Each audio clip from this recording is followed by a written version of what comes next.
Welcome back to the Startup Showdown podcast, where we discuss pitching, funding, and scaling startups. Join us as we interview winners, mentors, and judges of the monthly $120,000 pitch competition powered by Panoramic Ventures.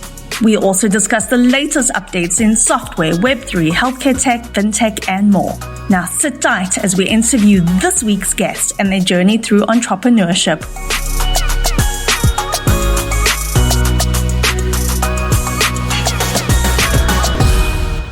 Lee Cantor here, another episode of Startup Showdown podcast, and this is going to be a good one. But before we get started, it's important to recognize our sponsor, Panoramic Ventures. Without them, we couldn't be sharing these important stories.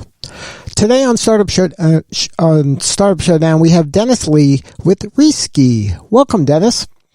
Hey, thanks for having me. Glad to be here. Well, I'm excited to learn what you're up to. Tell us about your startup. Yeah. So we are an insured tech companies, and we redefine how millennials protect their money using embedded insurance with AI. So if they're not using your service, what are they doing, or are they doing anything? Great question. So that's a problem, right? When you look at, the broader picture, millennials' personal finance today is very fragile. For an average person, we estimated 75% of their income is subject to unprotected risk, like death, illness, disabilities, all these horrible stuff. A small portion of people choose to buy it from a traditional broker and agent, but most people just involuntarily choose inaction just because there's no good digital solution to do it. And we are here to, bring insurance to everyone and make it accessible using data. Are you communicating with these millennials directly, or do you use intermediaries? Yeah, great question. So we actually access these millennials through fintech company. So, our business model, we're B2B2C. So we empower B2C fintech company to offer income protection insurance. By that, I mean life insurance, disability insurance, and critical illness insurance, and all that, non-compulsory product, complicated product. We access customer through these channels. So what was the genesis of the idea? How did you come up with this? Yeah, so I didn't really come up with it because before I started Reeske, I actually live and breathe in insurance for 9 years. I was an actuary. So we actually built products, insurance product from the ground up. But what I realized is, product innovation is great, but when it comes to insurance, we're not there yet, meaning that, we struggle even as big company to access customer economically. Just to get in front of them when it gets to digital channel is a huge challenge. And the second thing is, even if we get in front of them, how do we convey the value proposition now without like a broker and agent to kind of walk them through? So it's really these two barriers we need to get over first before we think about developing new product. And that's really what Reeske set out to do, to solve the distribution inefficiency problem and also the customer engagement problem using, the newly available technology and the data. Now, I would imagine that this is an interesting time when it comes to insurance. There's so much information and there's so much availability for a person if they wanted it on one hand, right? It's all there. Everything's there. But then it's just almost overwhelming, or they're thinking about things they don't want to think about, so they just kind of either put it off or they ignore it. Yeah, spot on. That's the problem we try to solve. Up until today, in the past 5-6 years, the way life and health insurance company try to market digitally is mostly direct to consumer. But you just talk about the challenges, right? It's very hard to use advertisement to get people to just all of a sudden think about insurance.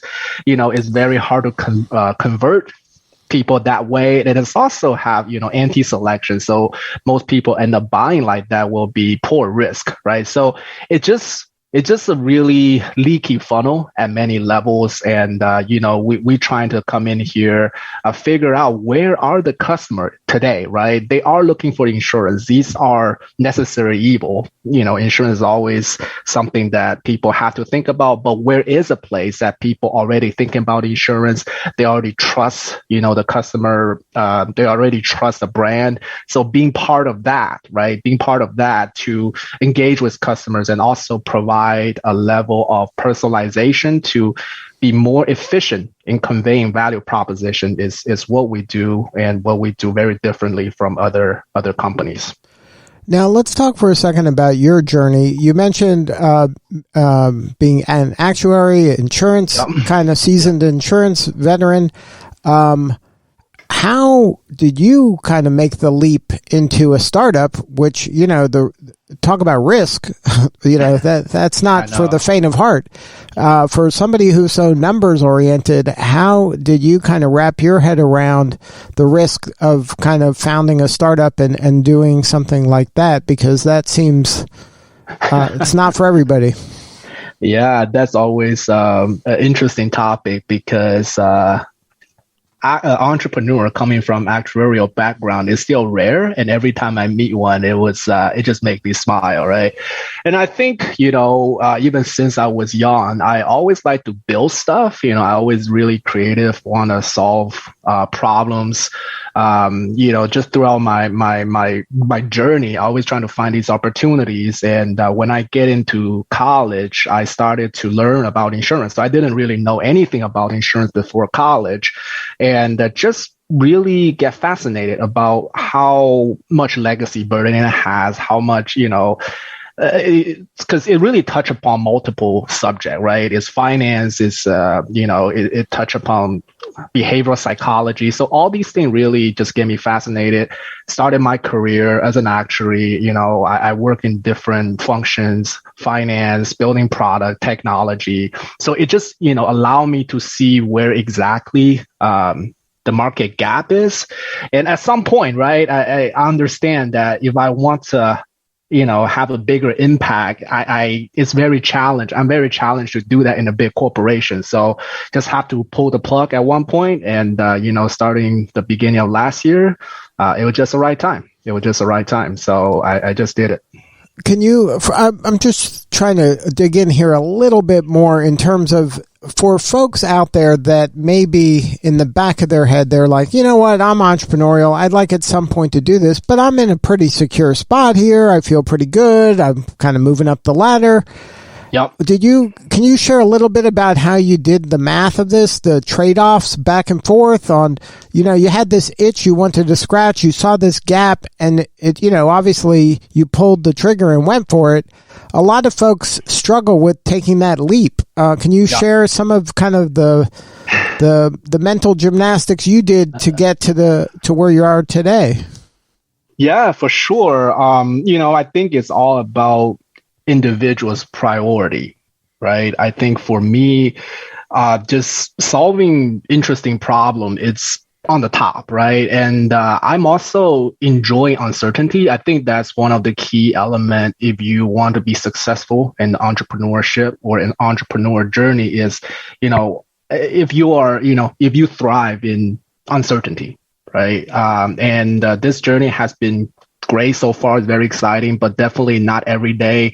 It's good news. A lot of time there's bad news, and sometimes these good news and bad news were not 1 hour apart. So my point is, I started to understand myself a lot more even before I started this journey, and I knew that I would enjoy it, and it will give me a great opportunity to solve interesting problem, and of course there's always opportunity costs, right? And understanding that and make a decision. I think there's no magic pill behind that, but just understanding what you prioritize, who you are, what you're good at, and use all these data. So it's still a data-driven decision, but it's also a judgment element in it.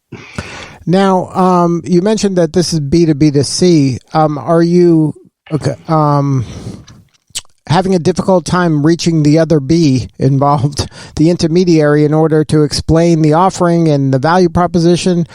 Or did you start talking to those folks early and then get a hint that, hey, we're going to be able to leverage this and this could work out? Yeah, it happened a little bit both.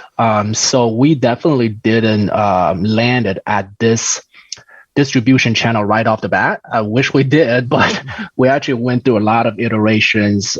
We understand that to access customer, we have to go through intermediary. That's a fact, right? Because direct to consumer is just very challenging for the product we're trying to distribute.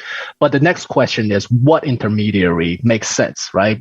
The unique challenge of B2B2C is that we have to provide value to both B and C to have a long-term mutual success. There has to be alignment of interest. Timing has to be right. And also both parties have to be willing to move at the pace that makes sense to each party. So in the beginning, it is challenging. But, once we gaining more exposure in the space, once I understand the channel a little bit more after we landed at this fintech channel, just after having a lot more opportunity to have those direct conversation with the founders, the customer discovery session almost naturally, organically turned into a sort of a sales process because, I realized the problem is the one that we're addressing. So perfect, right? So that's sort of how it unfolds. Right now, we are a pretty small team. I'm leading the effort in growing the business. So yeah, looking forward to really expand our go-to-market team and get some, sales superstar on board. Now, how did you hear about Startup Showdown and Panoramic? Was that, how'd they get on your radar? Yeah, so one of our mentors in the Atlanta area actually mentioned Panoramic to us. So I checked you guys out. I was pretty intrigued by the thesis and the mission to help founders, overlook founders, first-time founders. And for the Showdown event, I always love these type of events, so it's pretty no-brainer for me to sign up. And after all, it's a really well-organized event, so kudos to the team. Now, having gone through, what were some of the things that you got out of it? What were some things that were most beneficial to you? Yeah, I think the whole experience was quite fun. I enjoy meeting other founders, sharing our mission, and bringing awareness to insurance innovation, right? Because it's not a very fun topic for most people, but important topic. So, often fell off people's radar. So I like this all kind of opportunity. Also enjoy the competition element of it. I think most founders like it in terms of, learning other people's business and sharing their mission. Now, you mentioned a mentor. Has there been a lot of mentors for you kind of guiding your path? Is there any startup founder that's out there that you're kind of looking up to, that you're trying to emulate, or, whether you know them in person or you just heard about them, is there, someone you go to for advice and inspiration? Yeah, we have a very strong supporting system behind Reeske, so that's something I'm really grateful of.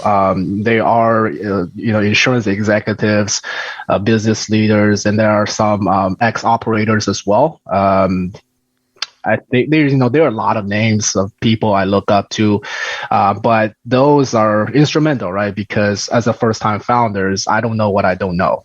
Right. And most of the time, I think when startup didn't work out, it's not necessarily because founders lack of any skills. It's because of strategic planning, right? Things they haven't get to the point they need to get to before they run out of money. So just talking to people and having these experienced folks behind us, pointing us away is instrumental. Now, has there been maybe a mistake you made or some setback that you were able to get through that's propelled you forward? Because you mentioned iterating the intermediaries a bit. Can you share a little bit about how, because that's always hard, everybody, it's not a straight line, it's ups and downs.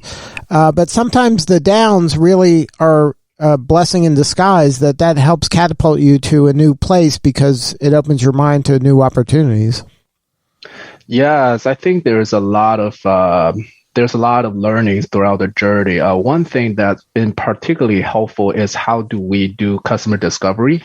I think in the beginning, it's a common issue. I heard from founders, just talk too much, right? We have our hypotheses. We try to sell before we learn. And I think being a good listener, like an active listener throughout this session really gave us insight into, what's the real problem out there. I think in the insurance and fintech ecosystem, everyone hold a piece of the puzzle to solve this problem we're trying to solve. And our job is to put it together. And to do that, we have to be able to listen well and, not letting our sort of bias or hypotheses overshadow what's the truth out there. I know it's hard though. That takes a lot of self-discipline because you're so excited about your solution and you want everybody to know about it. But really, maybe the first step is just being a good active listener, hearing their challenges and their frustrations, and then seeing if you can elegantly fit your solution in there is probably better. You're better served if you can pull that off. For sure. Yep. So what's next for you guys? How can we help? Yeah, so right now, we're just moving forward full speed. We're growing the business in terms of partnership, building out the right team, and of course, get to work with investors who share the same mission, really in democratizing insurance for everyone. So, a full plate here, but we'd love to talk to any investor right now. We still try to close a round of the seed round right now. So we'd love to get in touch with people who are interested in this, solving this problem and innovating insurance distribution. And if somebody wants to learn more, have a more substantive conversation with you or somebody on the team, what's the website? Yeah, so you can reach me very easy, Dennis, DENNIS at Reeske, REESKE.com. So we'd love to hear from you and bounce ideas. Well, Dennis, thank you so much for sharing your story. You're doing important work and we appreciate you. Thank you for having me. All right, this is Lee Cantor. We'll see you all next time on Startup Showdown. As always, thanks for joining us, and don't forget to follow and subscribe to the Startup Showdown podcast so you get the latest episode as it drops wherever you listen to podcasts.